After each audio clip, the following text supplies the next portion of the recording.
Hello everyone, এখন বাসটাসে হচ্ছে 5:30। আমরা হচ্ছে 4:30 বাজে প্ল্যান করছি আমরা কোথাও ঘুরতে যাব।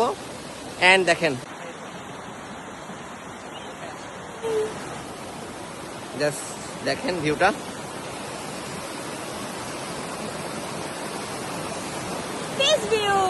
এখানে আসার জন্য আমাদেরকে বৃষ্টিতে ভিজতে হয়েছে। কোনো রেইনকোট নাই, কিছু নাই, এগুলো হচ্ছে জ্যাকেট। আমরা এগুলো বলে চলে আসছি। এটা হচ্ছে পাগলামি, জাস্ট ইনসাইন। দেখেন এই যে ওয়াটার ফ্লোটা দেখেন।